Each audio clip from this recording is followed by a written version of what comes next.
Good morning, students of class 9. We are going to start new chapter, statistics. As introduction of this chapter,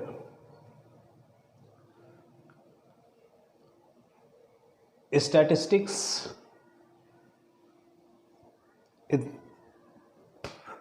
statistics is derived from German word, that is statistic.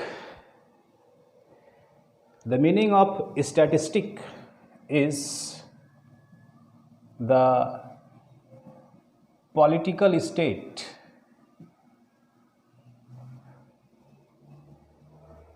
It was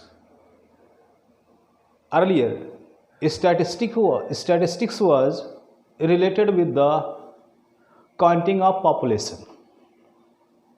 Afterwards, the area of statistics widened and all kinds of data are included with statistics.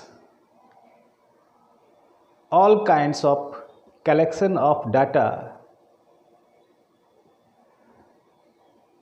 are studied under statistics. So, there are several processes to study those collected data, such as through pie chart, through graphs, through tables, and so on. And in this way, the definition of statistics became the process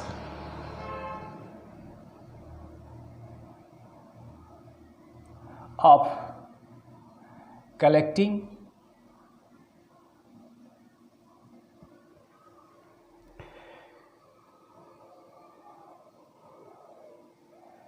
analyzing,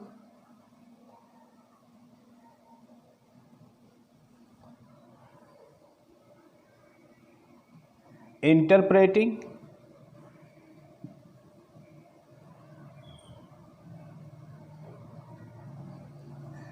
and representing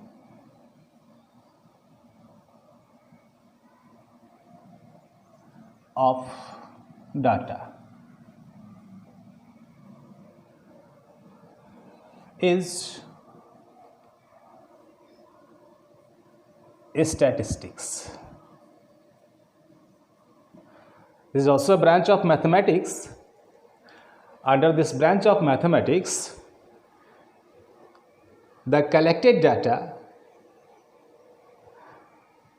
the data are collected, those are analyzed, those are interpreted, and those are represented through various processes.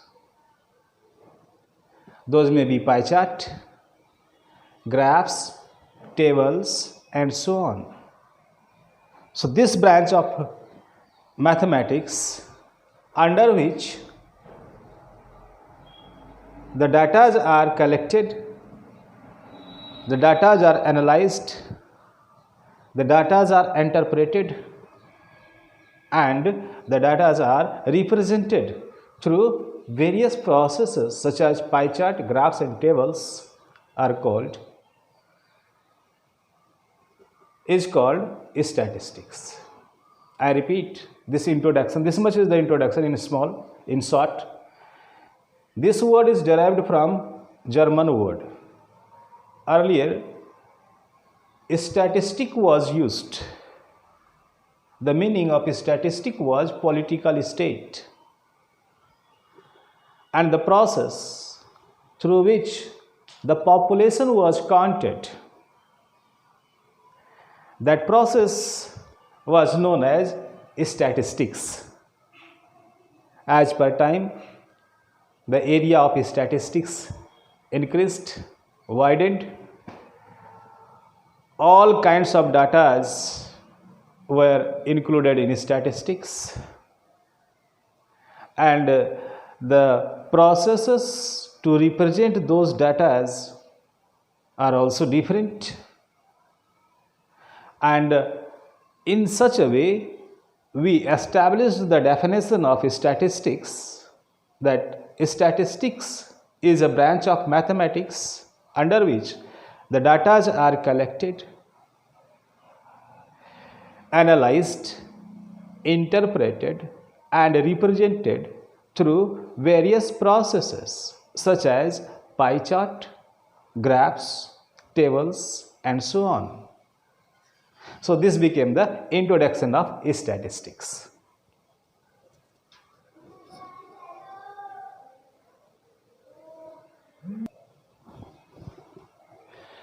As you saw, the base of statistics is data, the collection of data. That collected data are studied in different way, and those data are represented through different processes. So, in the next topic, we are going to discuss about the types of data. There are two types of data, primary data and the secondary data. The primary data is prepared by the person, by the observer, or we say by the investigator. Primary data is prepared by any individual person, by any observer, or by any investigator. That type of data is called primary data. Such as example, a teacher is preparing the record of marks in mathematics of the students of his class. Since the teacher himself is preparing the marks, different marks of different students of his class, so this kind of data is called the primary data, because the teacher is involved personally to collect that data.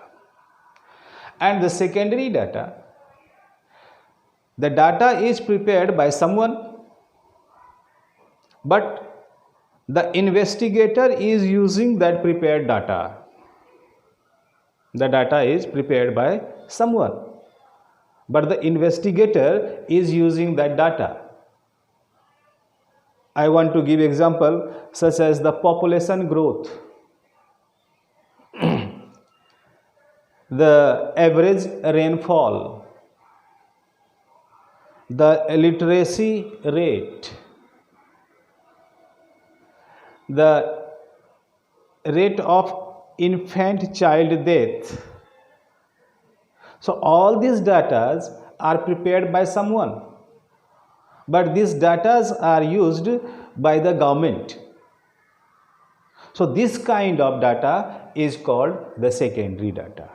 Overall, there are two types of data based on the collection. There are two types of data.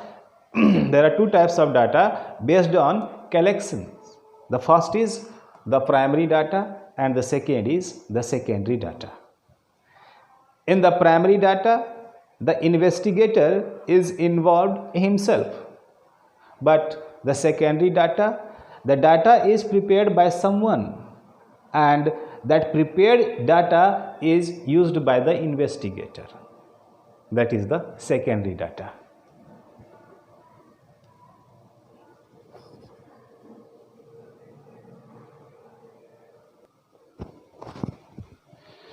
You saw the classification of data based on the collection.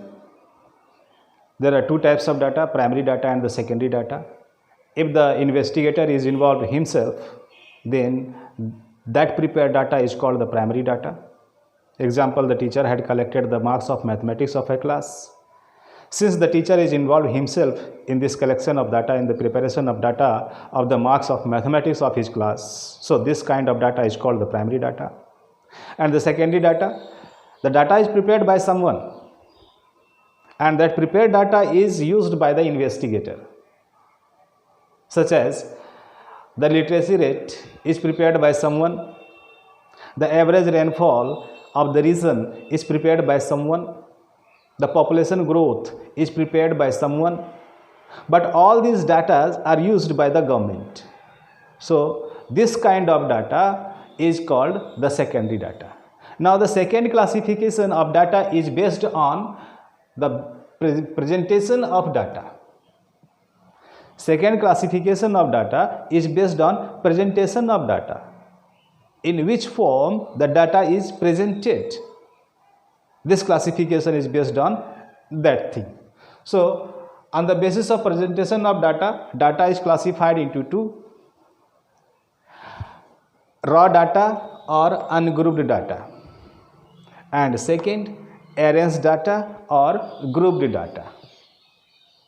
Raw data, as the investigator is involved to prepare the data, he got the record and mentioned in the notebook. Suppose a teacher is preparing the data of marks of mathematics of his class, so he asked the students to say the marks of mathematics, or he prepared this data from the report cards of students, and simply this is written in his notebook. This type of data is called raw data or ungrouped data. And if the teacher prepared the data of the marks of mathematics of his class, after preparing that data, he arranged that data in ascending or descending order, then that kind of data is called arranged or grouped data. What is the convenience and inconvenience between these two data? To reply the answer of raw data from the raw data is difficult. To give the answer from the raw data is difficult. Means to study the raw data is difficult, so to reply the answer studying the raw data is difficult. But to study arranged data is easy, because these marks are arranged in ascending or descending order. So any kind of answer is easy to reply. Such as, I want to give examples: 1, 2, 3, 4, 5, 6, 7, 8, 9. There are 9 students. A teacher has prepared the marks of mathematics for 9 students, and firstly, as he got the report cards, and he mentioned the marks: 32, 28, 42, 46, 50, 52, 18, 64 and 58. And secondly, so this is not arranged. As he got the marks, he mentioned. This is not arranged. So this type of data is called raw data or ungrouped data. And after preparing that raw data or ungrouped data, again that data is arranged in ascending or descending order. Here you are seeing this is arranged in ascending order. So the lowest marks is written at first and the highest marks is written at last. So this kind of data became the arranged or grouped data. I told it is difficult to reply. It is difficult to reply after studying the ungrouped or raw data. Suppose I want to ask what is the maximum marks? What is the maximum marks or what is the minimum marks obtained by the student in mathematics? Then you have to go through each observation, and here you are getting 18, so you will say the minimum marks is 18 and the maximum marks is 64. So you have to go through each variate, each event. But here, since this is arranged in ascending order, if I ask what is the minimum marks of mathematics, then you will say easily 18, because these are arranged in systematically. It is arranged systematically. Second question, what is the maximum marks in mathematics? You will say 64, because you know this is arranged in ascending order. So the first will be the minimum marks and the last will be the maximum marks. So I say it is difficult to reply the answer after studying the raw data or ungrouped data, but it is easy to reply after studying the arranged data or group data.